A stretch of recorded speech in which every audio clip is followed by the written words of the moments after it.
ഉള്ളു തുറന്നിട്ടും ഉള്ളറിയാത്തവരുണ്ട്. ഉള്ളത് പറഞ്ഞിട്ടും ഉള്ളു കാണാത്തവരുണ്ട്. ഉള്ളുരുകിയിട്ടും ഉൾക്കൊള്ളാത്തവരുണ്ട്.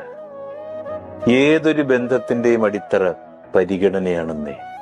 നമ്മളെ സ്നേഹിക്കുന്നിടത്താണ് സ്നേഹിക്കാനും സ്നേഹിക്കപ്പെടുവാനും നമ്മുടെയൊക്കെ മനസ്സ് വെമ്പുന്നത്. സന്തോഷം വരുമ്പോൾ വാക്ക് കൊടുക്കുകയും ദുഃഖം വരുമ്പോൾ കൊടുത്ത വാക്കിനെ മറക്കുകയും അരുത്. കാരണം ഒന്നും സ്വന്തമായി ഇല്ലാത്തവർക്ക് ആകെ ഉള്ളത് ചിലരോടുള്ള വിശ്വാസം മാത്രമാണ്. ഏറ്റവും മോശം അവസ്ഥകളിലൂടെ നമ്മൾ കടന്നു പോകുമ്പോഴാണ് നല്ല നിമിഷങ്ങളൊക്കെ മനസ്സിലാക്കുന്നതും നല്ല മനുഷ്യരെ തിരിച്ചറിയുന്നതും. തീയിൽ തൊടുമ്പോഴാണ് വെളിച്ചം മാത്രമല്ല വേദനയും അത് തരുമെന്ന് മനസ്സിലാക്കുന്നത്. ഓരോ സങ്കടങ്ങളും നമുക്ക് സമ്മാനിക്കുന്നത് വേദനകൾ മാത്രമല്ലെന്നേ, മുന്നോട്ട് ജീവിക്കാനുള്ള തിരിച്ചറിവുകൾ.